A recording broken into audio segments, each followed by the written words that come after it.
Hello, everybody, and welcome to another episode of Swampy Comics Poll Previews. I'm Swampy, and we're going to be talking about the comics I'm picking up this week of August 27th, 2025. And first up, we got a doozy. I'm on the second page here, pardon me. First up, we got a doozy. It's Absolute Martian Manhunter by writer Dennis Camp, artist and colorist Javier Rodriguez, and letterer Hassan Otsmain El sorry, I pronounce that wrong every time. I'm so sorry, dude. But man, what more can I say? Absolute Martian Manhunter number 6. The thrilling conclusion to this first story arc of this absolutely fantastic book. I mean, this might be book of the year, and it's just 6 issues. We're going to be getting 2 more before the year's out, because we're taking a 2-month break after this one, which I'm all for. Whatever the creative team needs to keep on doing what they're doing at the level of quality that they're doing it. I mean, the writing, the art, the storytelling is all just 10 out of 10. And I'm really excited for the conclusion of this story, to get some answers behind our globe-headed man, who you kind of see in the top corner of the building window there, as well as John's family, who's currently under attack, and John, who was left in not a great state by that globe-headed adversary of his and the Martians. We got the big reveal of Darkseid in last issue, Bad Idea number 0, the creation of the Absolute Universe, which was awesome, and I can't wait to see where we're going to go from here and what this is going to set up for the next story arc of this series. I couldn't be more excited. This is a great book, and yeah, I can't wait to read it tomorrow. Can't wait to review it on Friday, and there's got to be something really good this week if it's going to topple this book for pick of the week. I tell you right now, my expectations are so high for this, and I don't think I'm going to be let down. But anyway, next up, we got another Absolute book. Going to Absolute Wonder Woman, number 11. This is by Kelly Thompson, with art by Hayden Sherman, and colors by Jordi Belair, and letters by Becca Carey.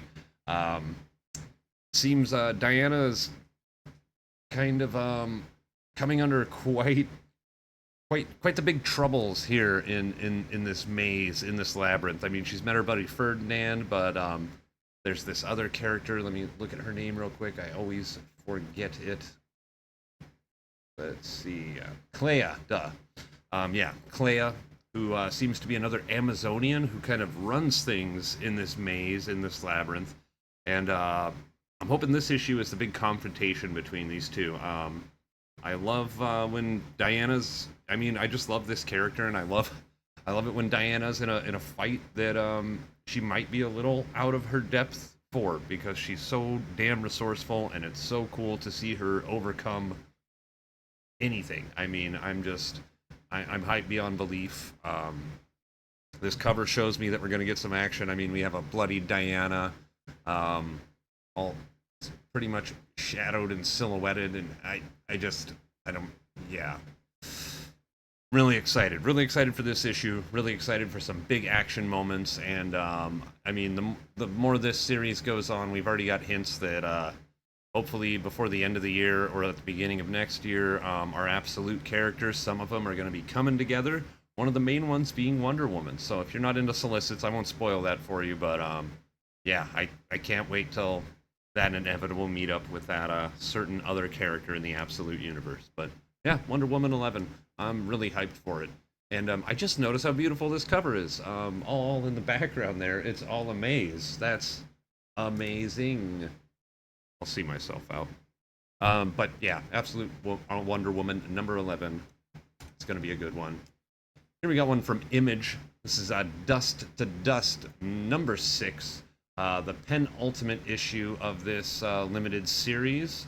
This is by writer Phil Brom, with also, writing credits for J.G. Jones, as well as art and colors for J.G. Jones, with letters by Jackie Marzan. And I gotta be honest, I've only read the first issue of this comic, but I really liked it. I've been buying it ever since, and there was something about it that just made me say, at this point, I'm just kind of waiting for issue 7. I'm gonna read it all in one go. This series takes place in the Dust Bowl of Oklahoma, in a city called New Hope, or a town called New Hope. and um, yeah, like the town's undercome with the threat of violence and existential horror, and yeah, I can't really say much. I read that first issue a couple of months ago, so yeah, I don't remember much, but I'm just saying I'm buying this, and it's always fun to check out a book that it looks off the beaten path or strange. Pick it up, flip around. You might find something you're walking out of the store with and buying the rest of the issues for. So you know, that's what Dust to Dust is to me. I'm stoked to pick this up. I don't think it's going to make it to the tier list, but I'll address that when we do the tier list, just because of what I said before and me planning to read this after issue 7 is out and we have a whole series. But the art in this is beautiful. It's just I mean, I think it's one of the top contenders of the year for art, at least with originality and a tone that it sets. So you know, if you're not going to pick this up in issues, if this kind of scenario for a book interests you, a little more of a real world kind of setting, yeah, I would pick up Dust to Dust either in issue form or in trade paperback when it comes out. But anyway, let's move on to the next one. We got a doozy. Green Lantern. Jeremy Adams is writing this issue. With art by V. Ken Marion, colors by Romulo Fajardo Jr., and letters by Dave Sharp. And we are in part 3 of the Starbreaker Supremacy. Last issue, part 2, was a Green Lantern Corps issue. And we had a couple of our non-organic Green Lanterns still intact with all of their same functions when the rest of the universe has been wiped of emotion. And they had a really cool plan to get a bunch of lanterns together and force them into action, and they ended up through the source wall. And when they broke through the source wall, for those non-DC readers or new ones, the source wall is the edge of all creation, the edge of existence, and you're not supposed to be able to go beyond it. And very few beings have, you know, Doctor Doom being one of them in a Marvel DC crossover one time. But that's neither here nor there.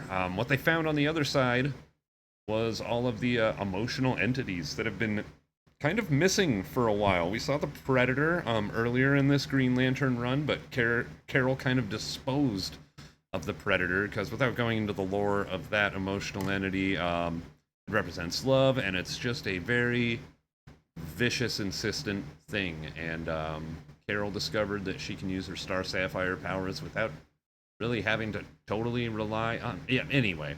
Green Lantern stuff, it's cool, it's awesome. I love what we're seeing here on the cover. Our heroes are riding the emotional entities like they're riding dragons from Game of Thrones or something. Looks like we got... Is that Guy? Or is that Hal? Let's see. No, that's Hal on Parallax. Oh yeah, that's Parallax. We got Kyle on Ion, which is appropriate, and Carol on the Predator back there. I mean, yeah, this shit rules, guys. I love this Green Lantern stuff, and this event's big. It's fun, and it's just that grand, deep lore sci-fi stuff that I just... it's so much fun. I'm really hyped to read this. I mean, this is another killer. We are going out of summer with out of August with a bang here. I mean, so many good issues this week, and I don't think this one's gonna disappoint whatsoever. But we will move on to another Green Lantern title. This one, Elseworlds title, Green Lantern Dark. This is by writer Tate Bromball with art by Werther del Edera. There we go. And boy, oh boy, I really like this book. For those of you wondering what this has to do with anything Green Lantern, like main, like what relation it has, literally nothing. This main character, our Green Lantern, literally carries around a Green Lantern. This is a more horror-focused book with a cool Elseworld that all the superheroes have died out of, and the world has been totally encased in darkness. And you have beings like Solomon Grundy running around, and who else do we have? We got Demona in the fairy world, and we have a version of Beast Boy and a weird Batman kind of knight running around. But this tone is just completely without a better way of putting it, just a really cool indie comic take on the term Green Lantern fighting against darkness and just kind of going from there. It's a really unique book that has provided me with a lot of joy. I bought this on a whim. When I started my subscription box at one of my shops, I wrote Green Lantern down, and they proceeded to give me every Green Lantern title that came out, which they gave me issue 3 of this one, or 4, when that was new, and I was like, oh, well, I'll buy it anyway. I was the one that put it on the list. I don't want to, bum them out if, they ordered too many or whatever. So, I picked it up and flipped through it, and I was like, oh, and I went back the next week and got the previous issues, and I've been into it ever since. And, I'm really excited to see our character here, Rena, kind of coming up against Demona in this penultimate issue of this really cool mini-series. So, Green Lantern Dark. Fun stuff.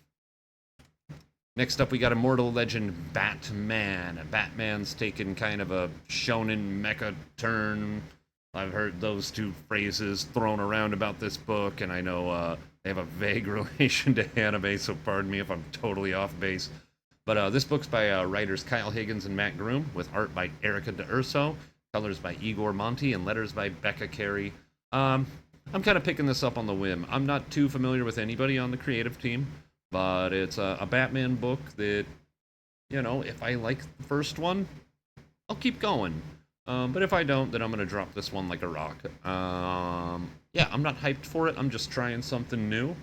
And we'll see if, this kind of aesthetic works for Batman. Because, it very well could have been just the writing of that Godzilla comic. That was similar that IDW put out recently, but hopefully I like this more. But I don't know. We'll see. This is the big what if of my polls this week. I don't know. We're just checking it out. So I'm apprehensive but hopeful.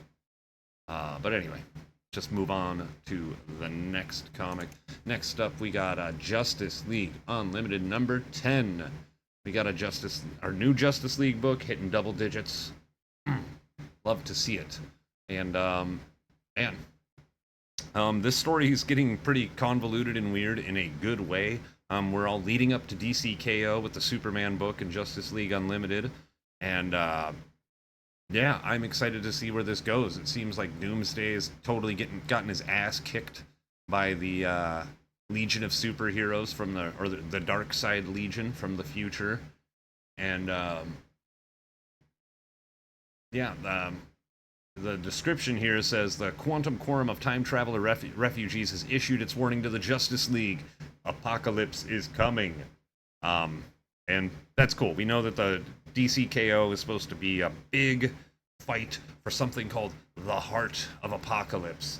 And I can't wait to see how this relates into the mainline Superman run right now, as well as falling into DCKO, along with anything this might have to do with Romvi's New Gods run that's going on right now. Because I have a feeling, come on, with all this apocalypse talk, we gotta be synergizing a little between all these titles, right?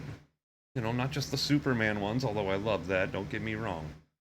But yeah, I'm super stoked for this issue. It's going to be another good one. Mark Waid has just not disappointed this year, in my opinion. Everything I've read from him, I've loved and liked. So, Dan Mora going off here, and Tamara Bonvillain doing colors. Tamara Bonvillain is killing it on Supergirl. I love Tamara's bright, vibrant style, so stoked to see more of it in Justice League Unlimited. Next up, Mr. Terrific Year 1. We got issue 4 of Mr. Terrific Year 1. Here, we did this out of order. Oh, I see. I missed one. Okay.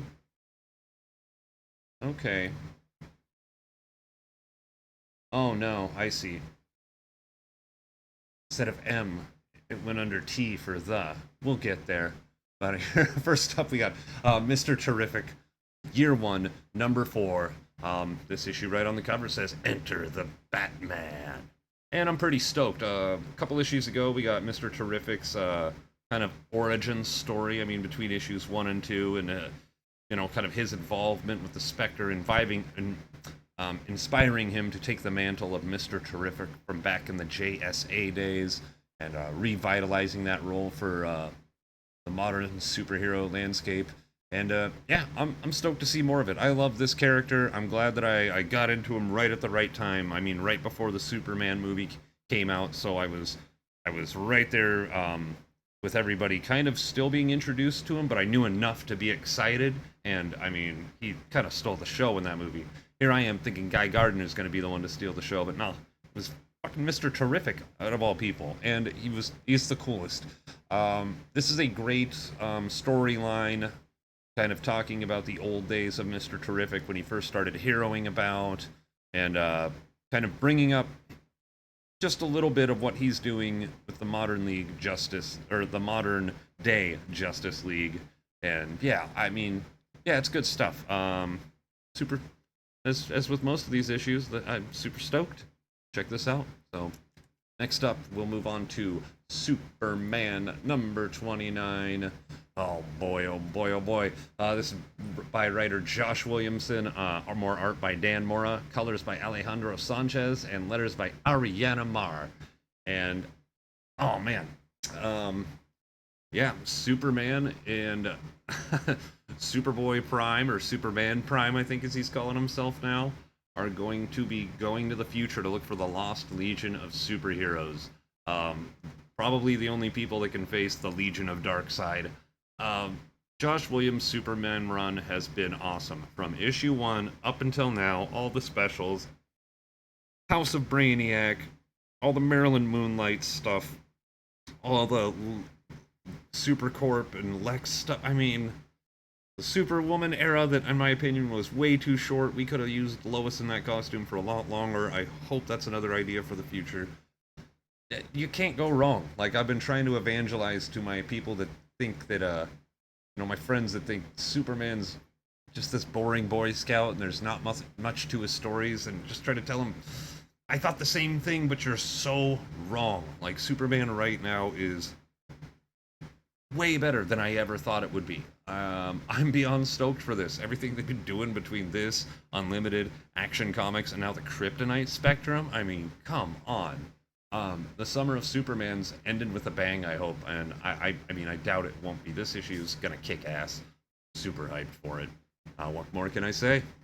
Next up, we got, there's that one I was looking for, The Mortal Thor. This one's by Al Ewing with art by Pasquale Ferry, and I'm pretty stoked to check this out. Marvel, I kind of got into it when they're in the middle of One World Under Doom, so it felt lost, but I found my ways in with a little bit of that Zdarsky Captain America, which seems to take place way before One World Under Doom, but also the Fantastic Four run that Ryan North just started doing, along with reading Weapon X-Men, which didn't really do a good job of introducing me to that. It was just kind of its own thing. But Deadpool's and Wolverines felt like a little more like I understood the timeline that we were in. I don't know. But anyway, super stoked to start with a number 1. Al Ewing's been killing it. He's written some of the stuff that I've really, really, really enjoyed this year. Absolute Green Lantern, the Metamorpho, the Element Man miniseries. I feel like there's something else I'm missing, but I mean, he's kind of like, yeah, he's one of the greats, right? I mean, he's one of those guys. Like, he's just, every time he does something, everybody's pretty happy with it. So I'm really hoping to jump in at a really cool point of Thor's story. So I'm hoping this one grabs me. I'm really hoping this one grabs me. I don't believe that old Al Ewing's going to be letting me down anytime soon. So, excited to check this one out. Ooh, next up we got, and I think this is the last comic of my polls. We got The Thing number 4, Enter the Juggernaut, bitch. Oh, man. This Thing miniseries has been an absolute fun romp. Just fight, and Thing being nice and being a cool guy, and a villain being a dick, and then Thing fighting, and then being a nice guy, Ben Grimm being all cool, and then more villains come, and then they fight him, and he fights them, and everybody has super strength, so it's a little more even match than it normally would be with a lot of these B-team superheroes, like the Wrecking Crew coming to attack him. But at the end of issue 3, it ended with a nice splash page of the Juggernaut busting through a wall and coming for Things. So, I mean, a knockdown, drag-out fight between two of Marvel's coolest big bull. You know what I'm saying? There's gonna be big old fists thrown around, and I'm here for it. I mean, just yeah, these two kicking each other's ass. It's got me hyped. Boy, oh boy, I wish I edited so I can take out my mumbles back there a few seconds ago. But fuck it. Here we are. But anyway, I think that's all my polls for the week. Yeah, I hope you check out some of these books and enjoy them. If you plan on it or have anything to suggest, let me know in the comments below. Give a like and a subscribe if you could. I'd really appreciate it. And y'all keep reading, and we'll catch you next time. Thanks for watching. Let me find my stop recording button.